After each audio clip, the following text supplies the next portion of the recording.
اپنے اپنے نزدیک اپنی عزت ہے، عزت نفس ہے، اس کو وہ انکریز کرتی ہے. تو یہ ہم نے بنیادی جو گفتگو کی تھی پچھلے ہفتے، اس کے بعد بہت زیادہ بحث ہوئی، گفتگو ہوئی آپ کے معزز ممبران کے ساتھ، اور یہ پتہ چلا کہ جی یہ رجیم چینج، یہ رجیم چینج جو کہ کسی ملک کے اقتدار کو بدل دینا، کسی غیر طاقت، کوئی بیرونی طاقت آ کے کسی ملک کے اقتدار کو بدل دے یا مقتدر لوگوں کو یا حاکموں کو بدل دے، اس کے پیچھے کیا عوامل ہیں، یہ کیوں کرتے ہیں اور کیوں کامیاب ہوتا ہے اور کیوں یہ ناکام ہوتا ہے. تو ہم پہلے تو تھوڑا سا تاریخی جائزہ لیں گے، ہسٹوریکل انالیسس، کیوں، وائی، یہ ہم اخیر پہ ذکر کریں گے، اینڈ پہ. تو پہلے ہم یہ پہلے دیکھ لیں کہ رجیم چینج ہوتی کیا ہے، اس کی ایگزامپلز دیکھیں، اس کے عوامل دیکھیں، اور اس کے بعد اینڈ پہ اس کا کیوں کا جواب دیں کہ کیوں کیسے ہوتا ہے. اور پلیز کوئی سوال ہو، کوئی بیچ میں مجھے انٹرپٹ کریں، بیچ میں آپ ٹوکیں، کوئی سوال کریں، بسم اللہ، بہت اچھی بات ہوگی. سر تن سے جدا، یعنی کہ جو ہیڈ ہوتا ہے اس کو اتار کے نیا سر اس کے اوپر لگا دیا جائے. اب آپ خود غور کر سکتے ہیں کہ اس قسم کی حرکت کے لیے یا اس قسم کی فیل کے لیے یہ ضروری ہے کہ سر اور باقی تن کے بیچ میں، سر اور جسم کے بیچ میں روابط کم سے کم ہوں. اور وہ روابط جو ہیں انسانی ملک کے حیثیت سے وہ روابط اعتماد کے ہوتے ہیں، ٹرسٹ کے ہوتے ہیں. انسانی جسم کے اندر وہ روابط شریانوں کے، رگوں کے، ناڑوں کے ہوتے ہیں، آرٹریز، نروز، وینز. اگر کسی کی گردن کاٹ دیں تو نہ سر زندہ رہتا ہے اور نہ باڈی زندہ رہتی ہے. اور ابھی تک سائنسدانوں نے سر کو ٹرانسپلانٹ کرنے کا گڑ نہیں سیکھا، کیونکہ اتنی زیادہ ڈیپینڈنسی ہے. ایک گردن کے ذریعے سر کے اور جسم کے بیچ میں جو رابطہ ہے وہ بہت پیچیدہ ہے اور بہت اعتماد کا ہے، اور وہ دونوں ایک دوسرے پر اعتماد کرتے ہیں. یہ سر اور جسم کا رابطہ ہے. ڈیکیپیٹیشن جو ہے، جب سر کو تن سے جدا کر دیا جاتا ہے، تو وہ نہ سر زندہ رہتا ہے نہ تن زندہ رہتا ہے. اسی مثال کو اگر ہم لے کر آگے چلیں تو ایک قوم کے لیے، ایک ملک کے لیے، ایک اسٹیٹ کے لیے وہ جو گردن کا کردار ہے وہ اس کے ادارے، اس کی سول سروس جو عوام تک پہنچتے ہیں. جو آپ کا وزیر اعظم ہوتا ہے، جو پریزیڈنٹ ہوتا ہے، جو صدر ہوتا ہے، وہ تو ایک اونچے مقام پر بیٹھا ہوتا ہے یا ایک دور مقام پر بیٹھا ہوتا ہے. اس کے نیچے منتری ہوتے ہیں، منسٹر ہوتے ہیں، وزیر ہوتے ہیں، جو کہ اس کی پالیسی کو، اس کی حکمت عملی جو ہے، اس کی سیاست جو ہے، اس کو لے کے آگے چلتے ہیں اور وہ عوام تک اس کو پہنچاتے ہیں. اگر وہ عوام تک پہنچ رہے ہیں، اگر عوام کا ان کے ساتھ رابطہ ہے اور ٹرسٹ ہے، اور وہ پالیسی یا حکمت عملی جو ہے، سیاسی حکمت عملی، اس کا عوام کو فائدہ ہو رہا ہے، تو وہ شریانے اور وہ رگیں جو ہیں، جو خون لے کے جاتی ہیں اور خون لے کے آتی ہیں اور پیغامات لے کے جاتی ہیں اور پیغامات لے کے آتی ہیں، وہ جو ہیں وہ قائم رہتی ہیں.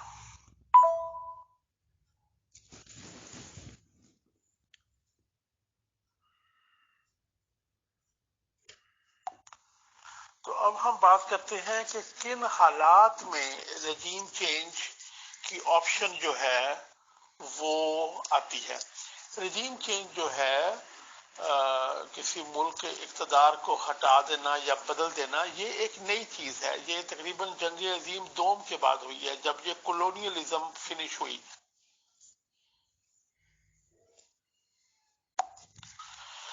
ہم نے پچھلے پروگرام میں ذکر کیا تھا کہ کولونیلزم جب فنش ہوئی تو ہم اکنامک کولونیلزم میں آ گئے، یعنی کہ ہم اقتصادی طور پر، معاشی طور پر ہم نو آبادیاتی نظام میں آگے، یعنی کہ یعنی کہ ہمارے اوپر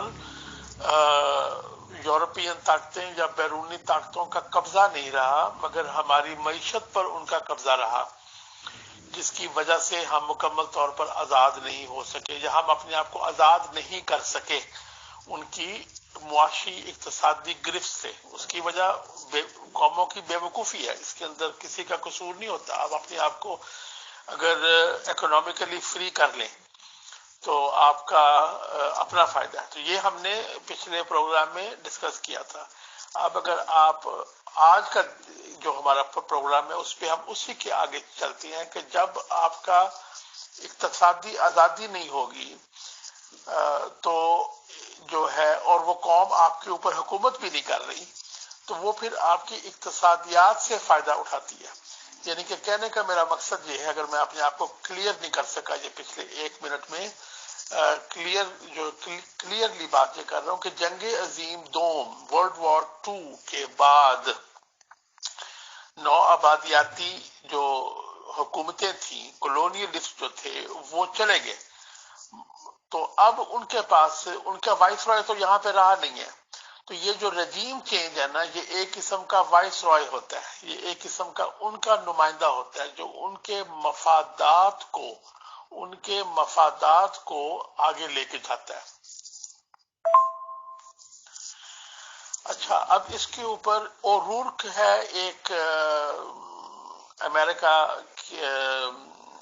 جو ہے سیاسی اسکالر ہے، پولیٹیکل سائنٹسٹ ہے، اہل علم ہے، اس نے تمام رجیم چینج، اور امریکہ سے یہ شروع ہوا ہے چونکہ یہ جنگ عظیم دوم کے بعد امریکہ کے پاس طاقت آئی تھی۔ امریکہ سے پہلے بھی ہوتا تھا، پر وہ یہ ہوتا تھا کہ وہ ان کی حکومت ہوتی تھی، امپائرز کی، سلطنتوں کی حکومت ہوتی تھی، یا نو آبادیاتی جو شہنشاہ ہیں ان کی حکومت ہوتی تھی، وہ جا کے کسی بھی صوبے کے حکمران کو بدل دیتے تھے، اس میں کوئی بری بات نہیں تھی۔ اب یہ بری بات کیوں سمجھی جاتی ہے؟ یہ بری بات اس لیے سمجھی جاتی ہے کہ ملک آزاد ہیں، کوٹ ان کوٹ، یعنی کہ فرضی طور پر آزاد ہیں، تو اس لیے یہ کہا جاتا ہے کہ وہ تو آزاد ملک ہے، تم نے ایک آزاد ملک کے اندرونی معاملات کے اندر کیوں مداخلت کی؟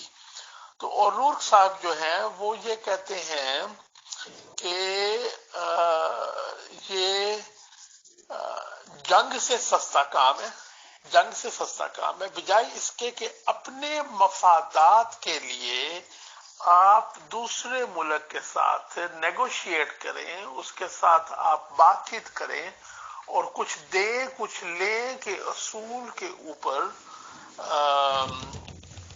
آپ اس کے ساتھ بات چیت کریں۔ آپ کہتے ہیں کہ ہمیں اپنے مفادات جو ہیں ان کو حل کرنے کا آسان طریقہ ہے، ٹھیک ہے؟ یعنی کہ آپ یہ ہندوی اور رورک ان کا میں نے تعارف آپ کو کروا دیا، یہ رجیم چینج کے اوپر ان کی اسپیشلٹی ہے۔ تو وہ یہ فرماتی ہیں کہ بھی ہم اس لیے امریکہ اس لیے رجیم چینج کرتا ہے کہ رجیم چینج کے علاوہ ہمارے پاس 2 ہی راستے ہیں، یا تو ہم گفت و شنید کریں، نیگوشیشن کریں دوسرے ملک کے ساتھ، ان کے مفاد دیکھیں، اپنے مفاد دیکھیں، اور اگر ہمارے مفاد نہ ملتے ہوں تو ہم ان کے ساتھ جنگ کریں۔ تو جہاں پہ جنگ سے سستا کام رجیم چینج ہے۔ جنگ سے سستا کام یہ ہے کہ جنگ میں بہت نقصان ہوتا ہے، آپ جا کے اس کے سربراہوں کو ہٹا کے نئے سربراہ لے آئیں، مگر اس کے کرنے کے لیے 2 چیزیں جو ہے نا وہ ضروری ہیں۔ پہلے تو ہم نے کہا کہ ایک حالات ہونے چاہیے کہ ملک اقتصادی لحاظ سے کمزور ہونا چاہیے، اور ملک کی عوام جو ہے اس کا اپنی قائدین کے ساتھ اپنی حکومت پہ مسٹرسٹ ہونا چاہیے، غیر اعتمادی ہونی چاہیے، شک ہونا چاہیے۔ اب آپ نے غور کیا ہوگا جب بھی امریکہ رجیم چینج کرنے جاتا ہے کسی ملک کے اندر تو وہ کہتے ہیں لوگ تو تالیاں بجائیں گے، لوگ تو پھول بانٹیں گے وہاں پہ۔ اس کا کیا مطلب ہے؟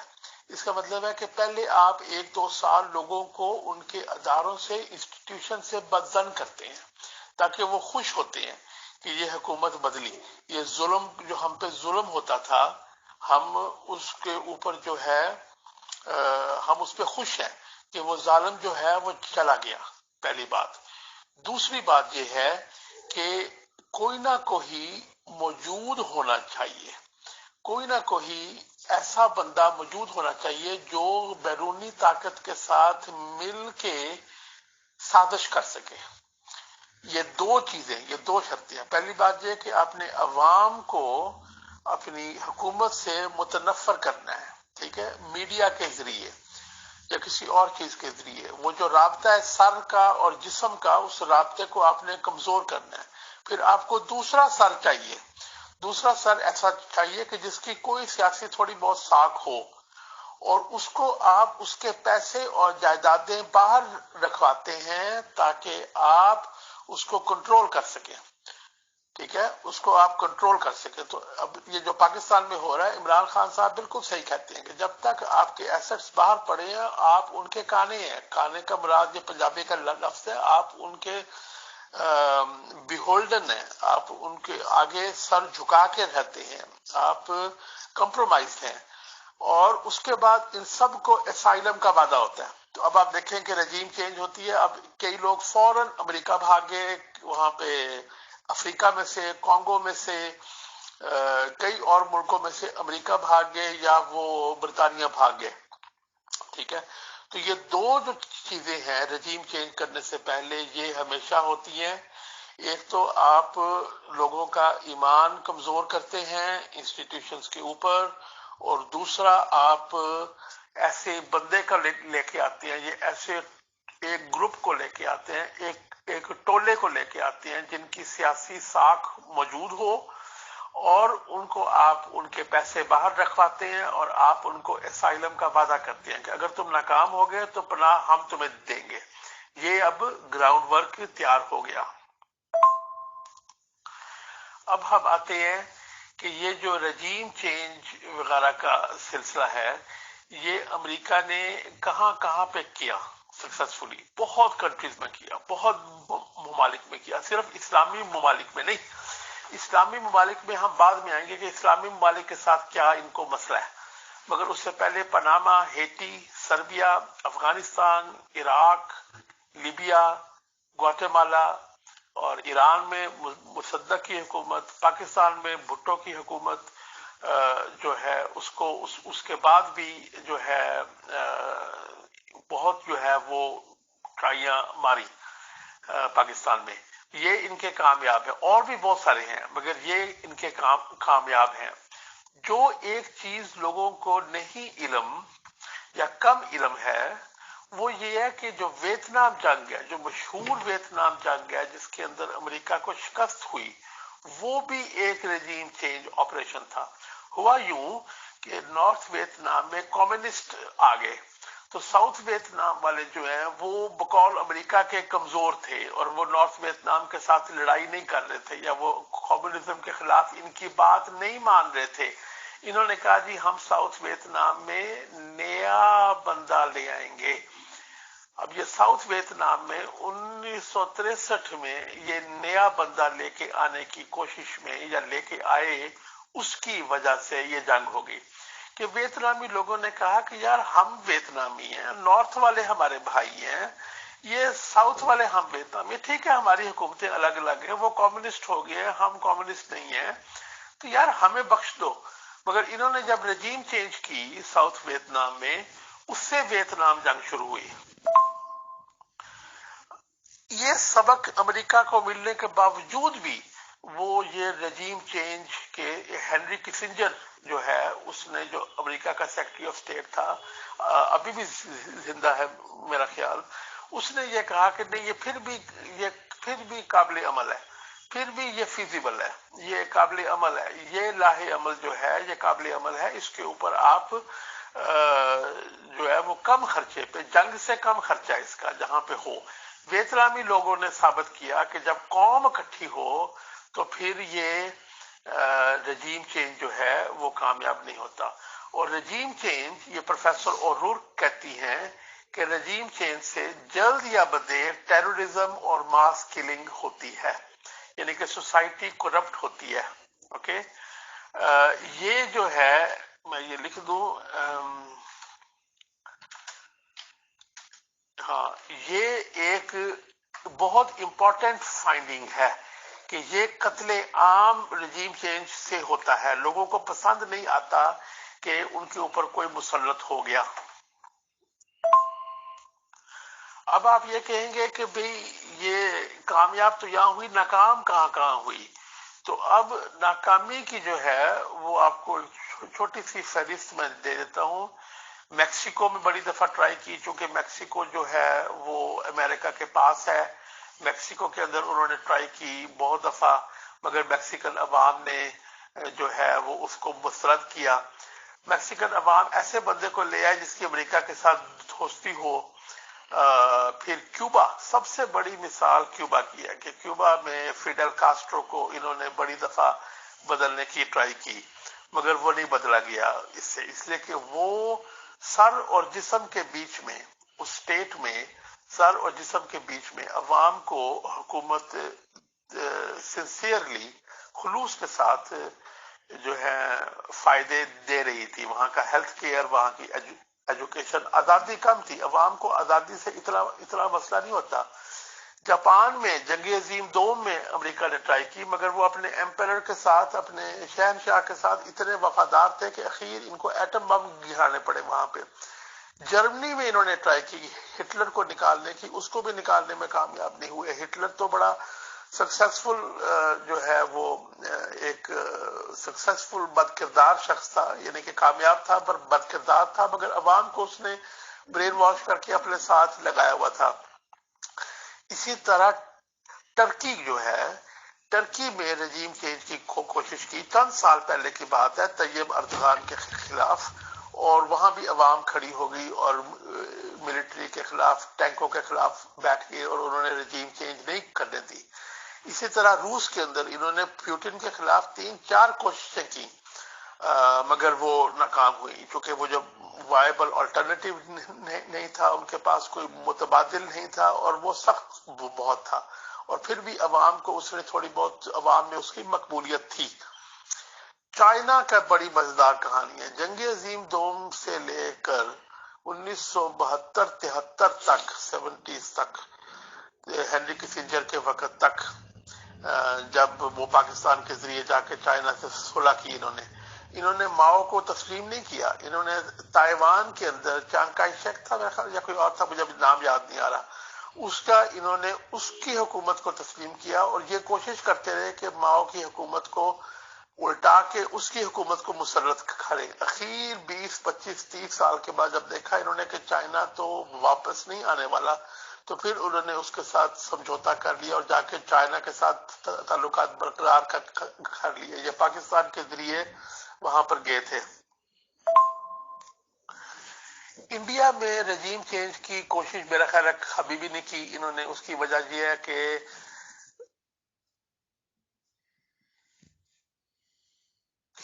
ہے کہ گاندھی کے بعد نہرو جو پرائم منسٹر رہا، اس نے انسٹیٹیوشنز کو بہت مضبوط کیا. پھر یہ کہ پاکستان تو ایک نیا ملک تھا، جو ساری برٹش انسٹیٹیوشنز تھیں وہ تو انڈیا کے پاس تھیں، جو کیپٹل تھا وہ بھی، فوج بھی، سارے ادارے، سول سروس پاکستان کو تو نئے سرے سے بنانی پڑی، اور پاکستان کا فاؤنڈر بھی بہت جلدی فوت ہو گیا. تو نہرو کو اگر آپ فاؤنڈر سمجھیں، یعنی کہ مہاتما گاندھی کے ساتھ نہرو بھی رہا، اس نے جو ہے جواہر لال نہرو، تو اس نے بڑی دیر جو ہے وہ اس کو قوم کو سپورٹ کیا اور انسٹیٹیوشنز کو مضبوط کیا. دوسرا جو فائدہ ہوا ان کو وہ یہ ہوا کہ کمیونسٹ پارٹی جو ہے وہ بڑی سٹرانگ تھی انڈیا میں، اور اس کے اندر بھی رول آف لا، انسٹیٹیوشنز، اور بڑے لکیر کے فقیر ٹائپ لوگ تھے. کئی اسٹیٹس میں کمیونسٹ گورنمنٹ رہی. یہ بھی ایک فائدہ ہے کہ انسٹیٹیوشن سٹرانگ ہو گئی، گورنمنٹ سٹرانگ ہو گئی. پھر یہ میرے نزدیک یہ ہے کہ جو براہمن فلسفی تھی، چونکہ اس وقت اپر پوسٹ میں اور سول سروس میں سوائے چند ایکسیپشنز کے براہمن جو ایک فیملی سسٹم ہے یا ایک اقدار ہے یا ویلیوز ہیں وہ ایک مشترکہ تھی گورنمنٹ کے اندر، یعنی کہ جو 2 نمبر لوگ تھے ان کی اوپر رسائی نہیں ہو سکی، جو کرپٹ لوگ ہیں کرپشن اوپر تک نہیں آ سکی، چونکہ زیادہ تر لوگ جو ہیں وہ ایک خاص طبقے سے ایک خاص جگہ سے جو ہے وہ تعلق رکھتے تھے، ٹھیک ہے۔ تو یہ 2-3 وجوہات ہیں جس کی وجہ سے انڈیا کے اندر نہ تو ضرورت پڑی، اور انڈیا کے ساتھ ہمیشہ پاورز کو نیگوشیٹ کرنا پڑا ہے، روس کو بھی نیگوشیٹ کرنا پڑا ہے اور امریکہ کو بھی نیگوشیٹ کرنا پڑا ہے۔ تو یہ میرے بھائی امیر فیصل صاحب خوش ہو جائیں گے کہ میں آج انڈیا کی تعریف کر رہا ہوں، مگر کسی دن کوئی اور ٹاپک ہوگا تو انشاءاللہ انڈیا کی جو ہے وہ کرٹیسزم بھی ہوگی، تنقید بھی ہوگی، مگر انسٹیٹیوشنز کے اور اداروں کے بنانے میں اور جو کیا کہتے ہیں جو اسٹیٹ کا جو اب ہندی کا لفظ ہے ایک راشٹر کچھ کہتے ہیں اس کو، جو اسٹیٹ ہے اور جو عوام ہے ان کا رابطہ رہا ہے ہمیشہ انڈیا کے لوگوں کو اپنے بینکوں سے فراڈ کی توقع نہیں رہی، اپنے انسٹیٹیوشن سے، انشورنس کمپنی سے، گورنمنٹ پینشن پلان سے، عدالتیں بڑی کمزور رہی ہیں انڈیا کی، مگر پھر بھی جلد یا بدیر ان سے کسی نہ کسی انصاف کی امید رہی ہے۔ اور سب سے بڑی بات کہ وہاں پہ امیر کو بھی سزائیں ہوئی ہیں، امیر لوگوں کو۔ پاکستان کا یہ ایک دیکھیں المیہ ہے کہ امیر بندے کو سزا نہیں ہوتی، طاقتور انسان کو کبھی سزا نہیں ہوتی، وہ یعنی کہ کرپشن جو ہے وہ کسی حد تک، کرپشن انڈیا میں بھی بہت ہے پر وہ لوور لیول پہ ہے، ایک خاص طبقے سے اوپر پھر کرپشن فنش ہو جاتی ہے یا کم ہو جاتی ہے۔ تو یہ امیر فیصل صاحب یہ میں جو ہے نا شاید فرسٹ اور لاسٹ ٹائم میں یہ انڈیا کی تعریف کر رہا ہوں۔ جی last but not the least اب آتے ہیں کیوں پہ۔ یہ ہم نے ایکسپلین کیا کہ وجوہات کیا ہوتی ہیں اور اس کا جو ہے وہ جو وائی دیز ہیپنس اس کی کچھ ہم نے ایگزامپلس دی، اس کی ہم نے ریزلٹس بتائے۔ اب لاسٹ پہ ہم دیکھتے ہیں کہ وائی۔ پہلی بات تو یہ ہے کہ یہ ریشنل قومیں ہیں، ویسٹرن قومیں جو بھی رجیم چینج کی ایکسپرٹ ہے وہ ریشنل قومیں ہیں۔ اب یہاں ایک بات کہتا جاؤ، رجیم چینج روس بھی کروایا کرتا تھا، رشیا بھی کروایا کرتا تھا جب وہ سوویت یونین تھا، جب وہ ایمپائر تھی، اور ابھی بھی وہ کبھی کبھی ادھر جارجیا آرمینیا وغیرہ میں اس نے تھوڑی تھوڑی رجیم چینج کی ہے، تھوڑا علاقے پہ قبضہ کیا، وہاں پہ نئی حکومت کر دی وغیرہ۔ تو ایمپائرز کو ضرورت پڑتی ہے، بڑی طاقتوں کو ضرورت پڑتی ہے اس چیز کی، جنگ سے سستی ہے، چیپر دین وار، ٹھیک ہے۔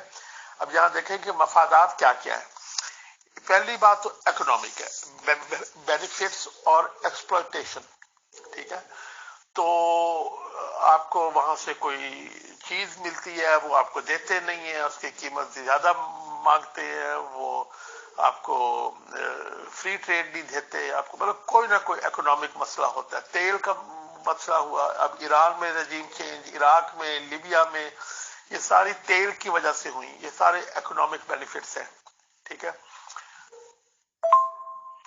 اس کے بعد ہم آ جاتے ہیں پولیٹیکل بینیفٹس جو ہیں ان کو، کہ کسی اور کے خلاف کام کرو۔ جس طرح پاکستان نے کہا کہ تم یوکرین وار میں ساتھ دو، اب انڈیا کو کہا کہ یوکرین میں ہمارا ساتھ دو، انڈیا نے نہیں دیا، پاکستان نے نہیں دیا، پاکستان میں رجیم چینج ہوگی، انڈیا میں نہیں ہوئی، وہ نہیں کر سکے۔ پھر اینٹی کمیونزم ایک بہت بڑا مسئلہ رہا ہے، فیڈل کاسٹرو کو چینج کیا ساؤتھ ویتنام میں جب یہ کولڈ وار تھی، اس وقت رجیم چینج کرنے کی وجہ یہ تھی کہ روس کے خلاف ہماری ہیلپ کرو، روس کے خلاف ہماری ہیلپ کرو، سوویت یونین کے خلاف ہماری ہیلپ کرو، کمیونزم کے خلاف ہماری ہیلپ کرو، چائنا کے خلاف ہمیں ووٹ دو، یو این میں ہمیں ووٹ دو، ہمیں کوئی بیس دو، ہمیں کوئی جنگی بیس دو، ہمیں کوئی سیاسی بیس دو، وغیرہ وغیرہ۔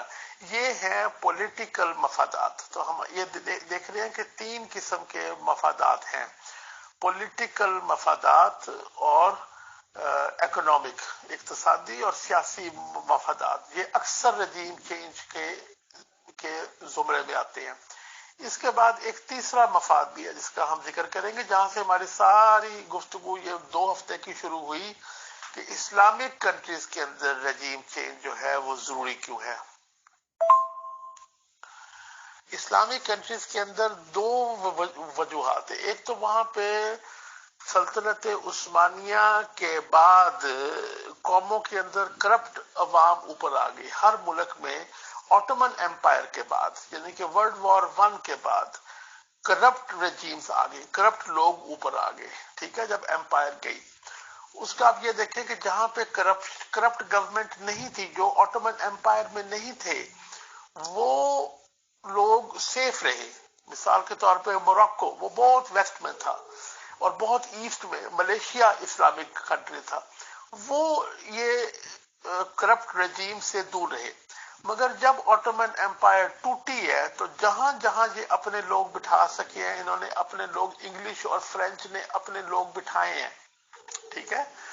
اس کی وجہ یہ ہے کہ ان کا آٹومن ایمپائر سے بڑی پرانی جنگ تھی، 500-600 سال پرانی جنگ تھی ان کی۔ آٹومن ایمپائر آدھے یورپ پہ قبضہ کرنے والا تھا، پوری بیلکنز یوگوسلاویا کے جو ممالک ہے اس پہ قبضہ کیا ہوا تھا، گریس کو دھواں جسے کہتے ہیں وہ دے دیا ہوا تھا، دھواں دیا ہوا تھا، تنگ کیا ہوا تھا۔ آسٹریا میں وینا کے گیٹس تک پہنچ گیا تھا، بلغاریہ، رومانیہ سارے ٹرکس کے انڈر تھے۔ مگر اس سے بھی پہلے ذرا غور کریں ایک بات پہ۔ سن 600 عیسوی میں، 600-650 عیسوی میں محمد صلی اللہ علیہ وآلہ وسلم مکہ میں آتے ہیں، خاتم النبیین رسول اللہ آتے ہیں، اور آ کے عیسائیوں کے سلطنت کو پیچھے دھکیل دیتے ہیں۔ وہ وقت کیا تھا؟ سن 300 عیسوی میں ایمپرر کانسٹنٹین نے رومن ایمپائر کو کرسچن کر دیا، یعنی کہ 300 سال کرسچن جو ہے وہ حکومت میں نہیں آئے، وہ ایک مذہبی تنظیم بن کے بیٹھے رہے، مگر ایمپائر کانسٹنٹین پہ، رومن ایمپائر پہ چھا گئے۔ رومن ایمپائر پوری دنیا پہ چھائی ہوئی تھی، اور وہ پوری رومن ایمپائر ہو گئی، کرسچن ہو گئی، اور کنگڈم آ گئی، دائی کنگڈم کم، جس کو عیسائی کہتے ہیں، ٹھیک ہے، گاڈز کنگڈم کیم آن ارتھ، اللہ کی سلطنت زمین پر قائم ہوگی، ساری دنیا عیسائی ہوگی۔ یعنی کہ آپ دیکھیں کہ مکہ کی مغرب میں بھی عیسائی آ گئے، مکہ کی مغرب میں، یہ ایجپٹ میں، مصر میں، فلسطین میں عیسائی حکومتیں آ گئی، مکہ کے جنوب میں، یمن میں عیسائی حکومتیں آ گئی، مکہ کے شمال میں، دمشق میں عیسائی حکومتیں آ گئی، مکہ کے مشرق میں، بحرین میں عیسائی حکومتیں آ گئی۔ یعنی کہ کرسچینٹی ساری دنیا کے اوپر پھیل گئی تھی رومن ایمپائر کے بعد۔ جب رومن ایمپائر کرسچن ہو گئی، اب ایک بندہ اٹھتا ہے اور وہ کہتا ہے نہیں، مجھے نہیں منظور کہ اللہ کا بیٹا ہے، ٹھیک ہے۔ اللہ تعالیٰ نے ان کو قرآن کریم نازل کیا، اسلام کی تعلیم دی، اس نے کہا ٹھیک ہے، میں، حضرت عیسیٰ رسول خدا ہیں، ان کی والدہ جو ہے وہ معصوم ہے، میں یہودیوں کے ساتھ نہیں مل کے بات کر رہا۔ یہودی اس وقت رومن ایمپائر کے خلاف تھے، کہتے میں یہودیوں کے ساتھ نہیں مل رہا، مگر میں یہ کہہ رہا ہوں کہ یہ جو توحید کے بغیر تم چل رہے ہو، یہ انسانیت کو غلط راستے پر لے کر جائے گا۔